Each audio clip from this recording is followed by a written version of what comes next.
सरपंच संतोष देशमुख हत्या प्रकरणानं बीडमध्ये कायदा सुव्यवस्थेचा प्रश्न निर्माण झालेला आहे। बीडमध्ये वर्षभरात तब्बल 10,100 पेक्षा जास्त गुन्हे दाखल झाल्यामुळे बीड आहे की बिहार असा प्रश्न विचारला जातोय।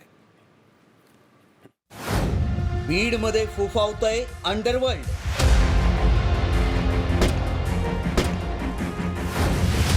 बीड बनलंय क्राईम कॅपिटल। बीडमध्ये गुन्हेगारांचा उच्छाद।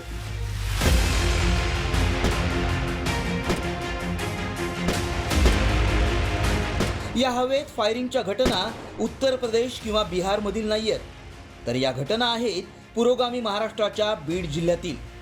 बीड जिल्ह्यातील मस्साजोगचे सरपंच संतोष देशमुख यांच्या हत्येनंतर बीडच्या पोलीस प्रशासनाची लक्तरं वेशीला टांगली गेली आहे। तर बीड जिल्ह्यात दहशत माजवण्यासाठी गाडी घेतली म्हणून आनंद साजरा करण्यासाठी हवेत फायरिंग केली जातीये, तर कुठे कमरेला बंदूक लावून व्हिडिओ बनवण्याचा बीड पॅटर्न समोर आलाय।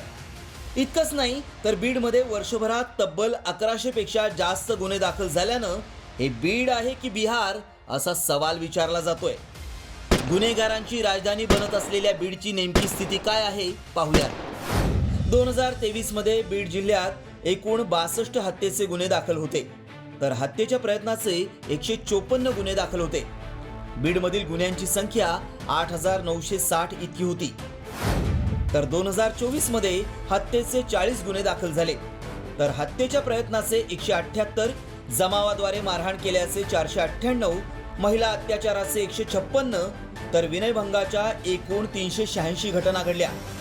बीडमध्ये 2024 या वर्षात एकूण 10,100 गुन्हे नोंदवले गेले। बोगस मतदान, मारामाऱ्या, सरकारी अधिकाऱ्यांवर हल्ले, जातीय हल्ले बीड जिल्ह्यात मोठ्या प्रमाणावर घडल्याचं आकडेवारीवरून दिसतंय।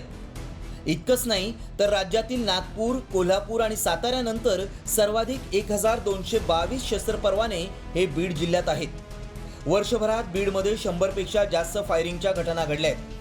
त्यामुळे सरकारनं या प्रकरणाची गंभीर दखल घेतली आहे। ज्यांचे शस्त्रांसोबत फोटो असतील ते तपासून त्यांचे परवाने रद्द करण्याचे आदेश मुख्यमंत्री देवेंद्र फडणवीसांनी दिलेत।